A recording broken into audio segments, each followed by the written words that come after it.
नमस्कार दर्शक बंधु आज बड़ खबर सहित मु Khushiram Alok Jyoti all in one YouTube channel स्वागत करुच्ची। चलतु दर्शक बंधु आरंभ करवा आज दर्शक बंधु प्रथम खबर देखा भारत जोड़ो यात्रा रे टंका सारीदेला कांग्रेस खर्च होती एते सेप्टेम्बर 2023 जनवरी मध्य कन्याकुमारी काश्मीर जाए कांग्रेस भारत जोड़ो यात्रा अनुष्ठित हो जाइछि। एही यात्रा रे कांग्रेस मोट 71.8 कोटी टंका खर्च होइछि। एकता आमे नुहे निर्वाचन आयोग पाखरे दाखल होइतिबा पार्टीर सद्यतम वार्षिक ऑडिट रिपोर्ट रे उल्लेख रही। देखिबा 2 नंबर खबर नवम श्रेणी रे पढ़ा हेउछि केमिति हुए प्रेम धोखा खाइले कौन करिवे से नहीं रही पाठ। हाँ आज्ञा प्रेम कौन बयस भी हो जाई पारे। प्रेम को निभेवा प्रतिटी मनीष पाई अत्यंत कष्ट हेले एही कष्ट अधिक रही थाए गोटे किशोर अवस्था पिला पाई से सही समय रे किछि बुझी पारे नाई से कौन करुची। किशोर अवस्था प्रेम पाई नैथिया प्रतिटी निष्पत्ति भूल प्रमाणित होता है जहाँ परे पिलाटी एमिति किछि निष्पत्ति नहीं जाए जहाँ पाई पूरा परिवार खराब परिस्थिति रे सामना करती।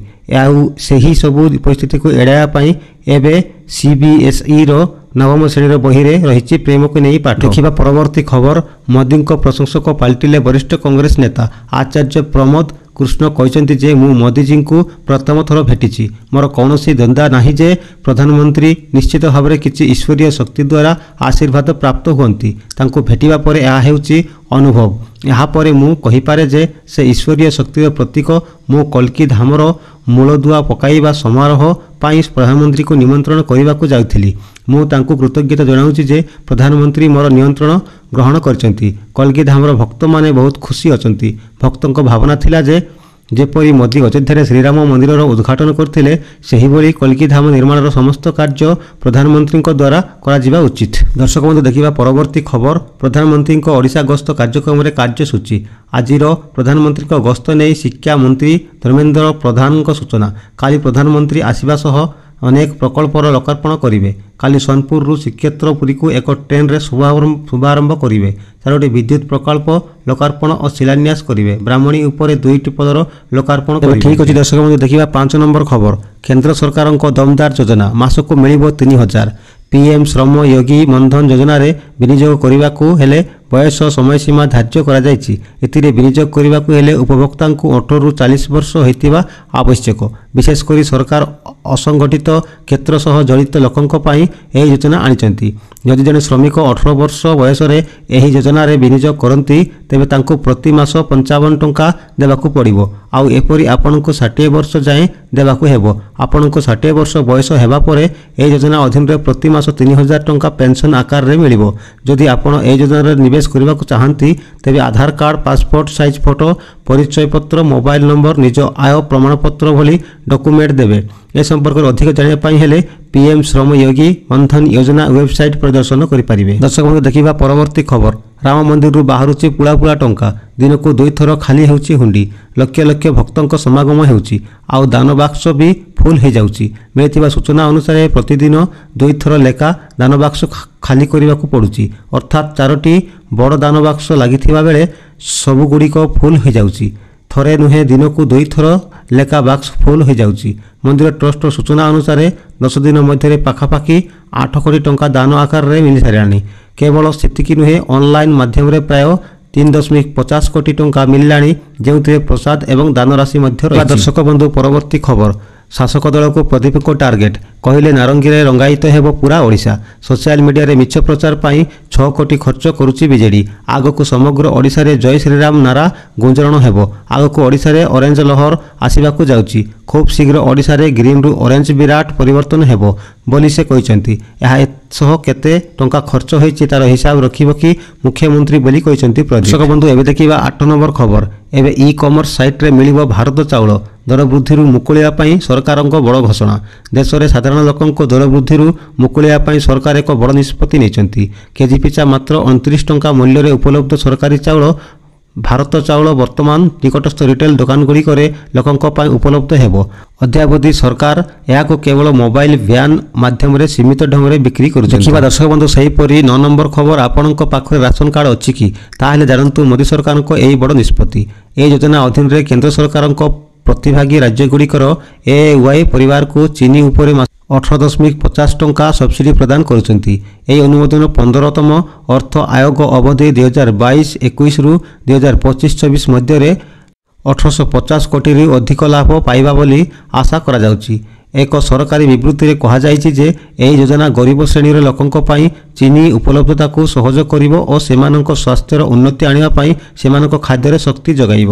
ଏପର୍ଯ୍ୟନ୍ତ ପ୍ରାୟ 3 ଲକ୍ଷ ଟନ୍ ଗ୍ରାମ ଡାଲି ଓ ପ୍ରାୟ 2.4 ଲକ୍ଷ ଟନ୍ ଅଟା ବିକ୍ରି ହୋଇସାରିଛି, ଯାହା ସାଧାରଣ ଗ୍ରାହକଙ୍କୁ ଉପକୃତ କରିଛି। ତେଣୁ ସବସିଡିଯୁକ୍ତ ଡାଲି, ଅଟା ଓ ଚିନି ଉପଲବ୍ଧତା ଦେଶର ସାଧାରଣ ନାଗରିକଙ୍କୁ ସମ୍ପୂର୍ଣ୍ଣ ଖାଦ୍ୟ ଯୋଗାଇ ଦେଇଛି, ଯାହାଦ୍ୱାରା ମୋଦିଙ୍କ ସମସ୍ତଙ୍କ ପାଇଁ ଖାଦ୍ୟ, ସମସ୍ତଙ୍କ ପାଇଁ ପୁଷ୍ଟିକର ଖାଦ୍ୟ ଗ୍ୟାରେଣ୍ଟି ପୂରଣ ହେବ ବୋଲି ବିବୃତ୍ତିରେ କୁହାଯାଇଛି। ଆପଣଙ୍କ ଏରିଆରେ ଏହି ସୁବିଧା ମିଳୁଛି କି ନାହିଁ କମେଣ୍ଟ ମାଧ୍ୟମରେ ମତାମତ ଦିଅନ୍ତୁ। ଦର୍ଶକ ବନ୍ଧୁ, ଖବରଗୁଡ଼ିକ ଯଦି ଭଲ ଲାଗୁଥାଏ ତେବେ ଗୋଟେ ଲାଇକ୍ କରି ଚ୍ୟାନେଲରେ ନୂଆ ଥିଲେ ସବସ୍କ୍ରାଇବ୍ କରି ନିଅନ୍ତୁ। ଦର୍ଶକ ବନ୍ଧୁ, ଦେଖିବା ପରବର୍ତ୍ତୀ ଖବର। ଆସନ୍ତା 2 ଦିନ ରାଜ୍ୟରେ ଜାରି ରହିବ ଘନ କୁହୁଡ଼ି। 24 ଘଣ୍ଟା ପାଇଁ 10 ଜିଲ୍ଲାକୁ ୟେଲୋ ୱାର୍ଣ୍ଣିଂ ଜାରି। ଆସନ୍ତା 2 ଦିନ ପର୍ଯ୍ୟନ୍ତ ରାଜ୍ୟରେ ଜାରି ରହିବ ଘନ କୁହୁଡ଼ି। ଉପକୂଳ ଓଡ଼ିଶା ସମେତ ଆଭ୍ୟନ୍ତରୀଣ ଓଡ଼ିଶାର ଅଧିକାଂଶ ଜିଲ୍ଲାରେ ଘନ କୁହୁଡ଼ିର ଅସ୍ତରଣ ନେଇ ସତର୍କତା ଜାରି କରାଯାଇଛି। ଆସନ୍ତାକାଲି ଘନ କୁହୁଡ଼ି ପାଇଁ 10ଟି ଜିଲ୍ଲାକୁ ସତର୍କତା ଜାରି କରାଯାଇଛି। ବାଲେଶ୍ୱର, ଭଦ୍ରକ, ଯାଜପୁର, କେନ୍ଦ୍ରାପଡ଼ା, କଟକ, ଜଗତସିଂହପୁର, ମୟୂରଭଞ୍ଜ, କେନ୍ଦୁଝର, ସୁନ୍ଦରଗଡ଼ ଏବଂ ଝାରସୁଗୁଡ଼ାକୁ ୟେଲୋ ଆଲର୍ଟ ଜାରି କରାଯାଇଛି। ଦେଖିବା ପରବର୍ତ୍ତୀ ଖବର। ଆଜି CALEA କମନୱେଲ୍ଥ ଆଟର୍ଣ୍ଣି ଓ ସଲିସିଟର ଜେନେରାଲ କନଫରେନ୍ସ ଉଦ୍ଘାଟନ କରିବେ PM ମୋଦି। ପ୍ରଧାନମନ୍ତ୍ରୀ ନରେନ୍ଦ୍ର ମୋଦି ଫେବୃଆରୀ 3 ତାରିଖ ଅର୍ଥାତ୍ ଆଜି ପୂର୍ବାହ୍ନ 10ଟା ବେଳେ ବିଜ୍ଞାନ ଭବନରେ Commonwealth legal education association Commonwealth attorney ଓ ସଲିସିଟର ଜେନେରାଲ କନଫରେନ୍ସ 2024ର ଉଦ୍ଘାଟନ କରିବେ। ଏହି ଅବସରରେ PM ମୋଦି ସମ୍ବୋଧନ ଦେବେ। ପ୍ରଧାନମନ୍ତ୍ରୀ କାର୍ଯ୍ୟାଳୟ ପକ୍ଷରୁ ଆଜି ଏହାର ସୂଚନା ଦିଆଯାଇଛି। ଦେଖିବା 12 ନମ୍ବର ଖବର। ନବୀନ ସରକାରଙ୍କ ବିରୋଧରେ ମୋଦି କହିବେ କି ନାହିଁ, ଚିନ୍ତାରେ ରାଜ୍ୟ ବିଜେପି ନେତା। ମୋଦି ସମ୍ବଲପୁର ସାଧାରଣ ସଭାରେ ନବୀନ ପଟ୍ଟନାୟକଙ୍କୁ ହଟାଅ ବୋଲି କହିବେ କି ସେ ରାଜ୍ୟ ସରକାରଙ୍କ ବିଫଳତା ନେଇ ଭାଷଣ ଦେବେ କି, ଏହାକୁ ନେଇ ବର୍ତ୍ତମାନ ଚାରିଆଡ଼େ ଚାଲିଛି ଚର୍ଚ୍ଚା। ଏପରିକି ଦଳୀୟ ନେତାମାନେ ମଧ୍ୟ ମୋଦି କ'ଣ କହିବେ ସେ ନେଇ ସନ୍ଦେହରେ ରହିଛନ୍ତି। ଯଦି ସେ ବିଜେଡି ସରକାର ବିରୋଧରେ କିଛି ନ କୁହନ୍ତି ତେବେ କ'ଣ ହେବ ସେ ନେଇ ସେମାନେ ଏକ ଚିନ୍ତାଜନକ ସ୍ଥିତିରେ ଅଛନ୍ତି। ଦେଖିବା 13 ନମ୍ବର ଖବର। ହାଇକୋର୍ଟରେ ମାମଲା। ଅଙ୍ଗନବାଡ଼ି କର୍ମୀଙ୍କୁ ମିଳୁ କେନ୍ଦ୍ରୀୟ ହାରରେ ଦରମା।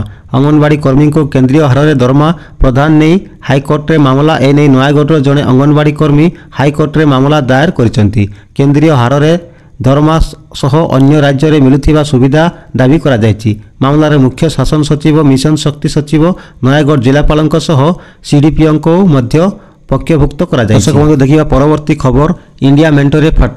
ମମତା କହିଲେ ଲୋକସଭା ଆସନରେ କଂଗ୍ରେସ 40 ଆସନ ଜିତିପାରିବ କି ନା ସନ୍ଦେହ। ମହାମେଣ୍ଟ ଇଣ୍ଡିଆର କଂଗ୍ରେସ ଓ TMC ମଧ୍ୟରେ ଦୂରତା ବଢ଼ିବାରେ ଲାଗିଛି। ପୁଣି ଥରେ କଂଗ୍ରେସ ଉପରେ ଆଟାକ୍ କରିଛନ୍ତି ପଶ୍ଚିମବଙ୍ଗ ମୁଖ୍ୟମନ୍ତ୍ରୀ ମମତା ବାନାର୍ଜୀ। ଲୋକସଭା ନିର୍ବାଚନରେ କଂଗ୍ରେସ 40ଟି ଆସନ ବି ଜିତିପାରିବ କି ନାହିଁ ମୋର ସନ୍ଦେହ ହେଉଛି ବୋଲି ମମତା ବାନାର୍ଜୀ କହିଛନ୍ତି। ଦର୍ଶକ ବନ୍ଧୁ, ଦେଖିବା 15 ନମ୍ବର ଖବର। ସମ୍ବଲପୁର ମହୋତ୍ସବର ଶୁଭସ୍ତମ୍ଭ ସ୍ଥାପନ। ମୁଖ୍ୟ ମଞ୍ଚରେ 8ରୁ 14 ଫେବୃଆରୀ ପର୍ଯ୍ୟନ୍ତ ପ୍ରତି ସନ୍ଧ୍ୟାରେ ବିଭିନ୍ନ ସାଂସ୍କୃତିକ କାର୍ଯ୍ୟକ୍ରମ ହେବ। ଅନ୍ୟପକ୍ଷେ ଷ୍ଟଲ, ମୀନବଜାର, ମନୋହରୀ ହାଟ 18 ଫେବୃଆରୀ ପର୍ଯ୍ୟନ୍ତ ଚାଲୁ ରହିବ।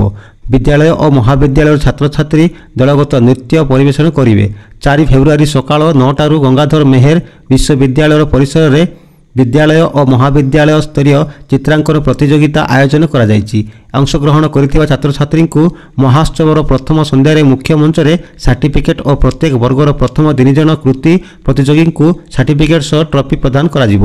ମହୋତ୍ସବ ଆରମ୍ଭ ଦିନ ଜଟି ରଙ୍ଗୋଲି ପ୍ରତିଯୋଗିତା ହେବାର ସ୍ଥିର ହୋଇଛି ବୋଲି ଆୟୋଜନ କମିଟି ସଂଯୋଜକ ସପନ ମିଶ୍ର କହିଛନ୍ତି। ଦର୍ଶକ ବନ୍ଧୁ, ସବୁଦିନ ସକାଳେ ଏମିତି ଖବରଗୁଡ଼ିକ ଦେଖିବାକୁ ହେଲେ ଆମ ଚ୍ୟାନେଲକୁ ସବସ୍କ୍ରାଇବ୍ କରି ବେଲ୍ ଆଇକନ୍କୁ ଆଲ୍ରେ ଦବାନ୍ତୁ, ଯାହାଦ୍ୱାରା ଆପଣ ପ୍ରଥମେ ଦେଖିପାରିବେ। ଦେଖିବା ପରବର୍ତ୍ତୀ ଖବର। ରାଜନୀତିରେ ପାଦ ଥାପିଲେ ତାମିଲ ଷ୍ଟାର ବିଜୟ। ନୂଆ ଦଳର ନାଁ କଲେ ଘୋଷଣା। ତାମିଲ ଫିଲ୍ମର ସୁପରଷ୍ଟାର ଥାଲାପତି ବିଜୟ ରାଜନୀତିରେ ପାଦ ଥାପିଛନ୍ତି। ଆକ୍ଟରଙ୍କର ରାଜନୀତିର ଦମଦାର ଏଣ୍ଟ୍ରି ହୋଇଛି। ଫିଲ୍ମରୁ ରାଜନୀତି ଯାତ୍ରା ସେ ଆରମ୍ଭ କରିଛନ୍ତି। ତେବେ ସୁପରଷ୍ଟାର କୌଣସି ରାଜନୈତିକ ଦଳରେ ଯୋଗ ଦେଇନାହାନ୍ତି, ବରଂ ସେ ନିଜର ଏକ ନୂଆ ଦଳ ଗଢ଼ିଛନ୍ତି। ରାଜନୀତିରେ ପ୍ରବେଶ କରିବା ପରେ ବିଜୟ ନିଜର ନୂଆ ଦଳର ନାମ ଘୋଷଣା କରିଦେଇଛନ୍ତି। ଦର୍ଶକ ବନ୍ଧୁ, ଦେଖିବା ପରବର୍ତ୍ତୀ ଖବର। ଆମକୁ ଶତ୍ରୁ ଭଳି ବ୍ୟବହାର କରାଯାଉଛି, ଜ୍ଞାନବାପୀ ପ୍ରସଙ୍ଗରେ କହିଲେ ମୁସଲିମ ପକ୍ଷ। ଦିଲ୍ଲୀରେ ମୁସଲମାନ ସମାଜର ଶୀର୍ଷ ନେତାମାନେ ଜ୍ଞାନବାପୀ ମାମଲାରେ ବେସମେଣ୍ଟରେ ହିନ୍ଦୁମାନଙ୍କୁ ପୂଜା କରିବାର ଅଧିକାର ମିଳିବା ପରେ ସୃଷ୍ଟି ହୋଇଥିବା ସମଗ୍ର ବିବାଦ ଉପରେ ଏକ ସାମ୍ବାଦିକ ସମ୍ମିଳନୀ କରି ନିଜର ପକ୍ଷ ରଖିଛନ୍ତି।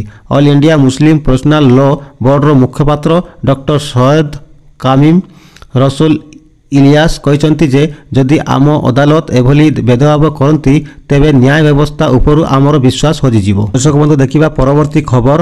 मरोड़ा ब्लॉक 5 जन शिक्षक शिक्षयित्री को शिक्षा पुरस्कार प्रदान कले मुख्यमंत्री। मुख्यमंत्री नवीन पट्टनायक ठारू शिक्षा पुरस्कार ग्रहण कले आम अंचल 5 शिक्षक शिक्षयित्री। तांकर कर्तव्य निष्ठा, कार्यदक्षता और दायित्व परायणता ताकू आज स्वतंत्र परिचय प्रदान करि पारिछि। तेबे मयूरभंज जिला मरोड़ा ब्लॉक 5 जन शिक्षक शिक्षयित्री को मुख्यमंत्री गतकाली शिक्षा पुरस्कार प्रदान करिसेंती। पुरस्कृत 5 जन शिक्षक शिक्षयित्री हेले चित्रोड़ा जवाहर सरकारी उच्च विद्यालयर शिक्षक अरुण कुमार बेहरा, दांतियारी मोहा सरकारी उच्च विद्यालयर शिक्षक पूर्णचंद्र महांत और नीतुवाला नुआगाँ सरकारी उच्च विद्यालयर शिक्षयित्री तनुजा मिश्र एवं कादुआणी सरकारी उच्च विद्यालयर विशेश्वर नायक। दर्शक बंधु एबे देखिबा 19 नंबर खबर। आज साधारण लोकंक पई खोलिला राष्ट्रपति अमृत उद्यान। 2 फेब्रुआरी राष्ट्रपति द्रौपदी मुर्मू गुरुवार राष्ट्रपति भवन रे अमृत उद्यान उत्सव 1 सभा वृद्धि करा जायछि। ଏହା ସହିତ ଗତକାଲି ଠାରୁ ଏହା ସାଧାରଣ ଲୋକଙ୍କ ପାଇଁ ଖୋଲା ଯାଇଛି। ବୁଲାବୁଲି କରିବାକୁ ଭଲ ପାଉଥିବା ଲୋକେ ଫେବୃଆରୀ 2 ତାରିଖରୁ ମାର୍ଚ୍ଚ 31 ତାରିଖ ପର୍ଯ୍ୟନ୍ତ ପ୍ରତ୍ୟେକ ସୋମବାରରୁ ଛାଡ଼ି सप्ताह 6 दिन उद्यान जाई विभिन्न फूल को सौंदर्य उपभोग करें। दर्शक देखा शेष खबर। मात्र 32 वर्ष बयस अभिनेत्री पूनम पांडेकर देहांत। कंगना कहले एपरी कथा। आज जड़े अभिनेत्री इंस्टाग्राम पोस्ट बिटाउन सह सारा देशर चहल सृष्टि करिछि। आज्ञा हाँ, पूनम पांडे इंस्टाग्राम रे एक पोस्ट शेयर करी तांको मृत्यु विषय सूचना दि जाइछि। अभिनेत्री देहांत खबर एक लंबा पोस्ट रे जरिया रे शेयर करा जाइथिला। एही खबर समस्त सेलिब्रिटी सह साधारण लोकंकु मध्ये चिंतारे पकाइछि। केही एही खबर को सहज रे ग्रहण करि पारु ना। सब बंधु आज पई एतिकी खबरटी भल लागिथिले लाइक गोटे गोटे करंतु। चैनल रे नवा थिले सब्सक्राइब कर बेल आइकन को ऑल रे दबांतु। नमस्कार, जय हिंद।